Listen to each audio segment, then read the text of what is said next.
maa ngi leen di nuyu yéen ñëpp di wax ne vidéo bi dama leen ci bëgg a expliquer nan ngeen mën a fixer seen ordinateur bu planté wu bu ngeen utiliser li ñuy wax Explorer EXE maanaam benn genre processus la quoi boo xam ne nii dafay nekk ci kii bi ci système Windows bi nga xam ne mën na leen permettre su seen ordinateur planté wu ngeen mën koo utiliser pour régler problème boobu. léegi loolu pour ngeen def ko par exemple ñaari exemple laa leen di wan. pour ñuy utiliser Windows 10 danaa leen wan nan ngeen di def ba mën a utiliser processus boobu du tudd Explorer .exe ak ñi nga xam ne dañuy utiliser Windows 10. léegi premier exemple bi ñuy commencé mooy par Windows 10 par exemple ñi nga xam ne dañuy jëfandikoo Windows 10 comme ni ma ko bindee fii su nekkee ne Windows 10 ngay utiliser da ngay dem fi ñuy wax gestionnaire tâche après nga ubbi onglet bi ñuy wax processus. léegi loolu pour ma montrer leen ko pour ma wan leen ko. dañ daan dem fii ci système Windows 10 bi par exemple moom laa yor nii léegi da ngay ñëw fii ci suuf nga def clic droit boo defee clic droit gis nga mu génne mu demande la mu wan la option fii mais fi ñu bind gestionnaire des tâches foofu ngay cliquer boo fa cliquer automatiquement fenêtre dafa am fenêtre bu ubbeeku nii mooy fenêtre bu gestionnaire des tâches fenêtre bi moo nekk nii voilà je pense que gis ngeen ko léegi nag fii am na benn kii bu ñuy wax explorateur de Windows comme moo nekk nii explorateur de Windows wala su la neexee mën nga ko rechercher mais explorateur de Windows noonu la processus bi tudd bu dee Windows 10 ngay utiliser léegi da nga koy sélectionner après nga cliquer fii redémarrer xool leen bu baax la may def moo cliquer redémarrer automatiquement da nga gis icônes yi nga xam ñoo nekk ci bureau bi dañuy disparaître gis nga icônes yëpp dañuy disparaître après ñëwaat. moom procédure bu gaaw la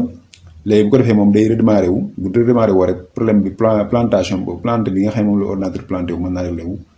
su ngeen defee noonu quoi moom procédure bu simple la quoi. bu dee Windows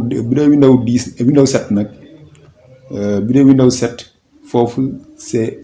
xaw na moo gën a xaw a compliqué tuuti procédure bi quoi parce que foofu da nga gestionnaire tâche nga dem comme ni nga demee ci Windows 10 xaaral moo leen ko par exemple. bu dee Windows 7 moom laay utiliser nii ci sama machine bi da nga dem fii di gestionnaire tâche après nga cliquer ci démarrer le gestionnaire tâche après nga ñëw fii xool tamit processus bi tudd Explorer EXE comme ni nga gisee nii Explorer EXE voilà léegi Explorer EXE nga choisir ko après nga cliquer fii nag du ma ko cliquer arrêté parce que su ma ko cliquer amaana vidéo bi may def nii mën naa am problème.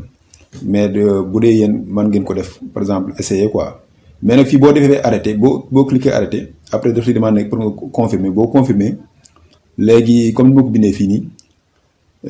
kii yi day disparaître maanaam icônes yi nekk ci bureau bi xaaral moon leen icônes yi xam ne ñoo nekk ci bureau bi yëpp icônes yi yëpp lay disparaître lépp lay disparaître bu ko defee nag foofu moom comme ni ma ko waxee nii maanaam bul paniquer wu daal bul tiit parce que ñu bari bu leen dalee mën nañ jaaxle mën a yaax ne jàpp ne seen ordinateur am na sérieux problème tandis que loolu bu amee da ngay redémarrer waat kii bi redémarrer waat Explorer .exe bi maanaam loolu nag pour nga redémarrer waat ko bu nga ñëwaat fii ci gestionnaire tâche nga dem ci fichier après nga cliquer nouvelle tâche après nga tapé fii Explorer .exe voilà daal di clic daal di def ok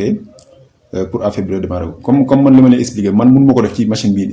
bu ma ko defee ci machine bi nii amaana vidéo bi mën naa arrêté bu ko defee du ma mën a continuer def vidéo bi pour expliquer leen mais pour Windows 7 noonu lay procédure bi noonu la demee xëy na moo gën a xaw a gudd tuuti tandis que bu dee Windows 10 moom vraiment simple na da ngay def benn clic rek arrêté redémarrer le processus mu redémarrer wu bu ko defee comme ça. jafe-jafe boobu nga mën pour sa ordinateur bi planté wu mën naa réglé wu loolu laa ne woon naa leen ko indil comme information ci vidéo bi leen jaajëfal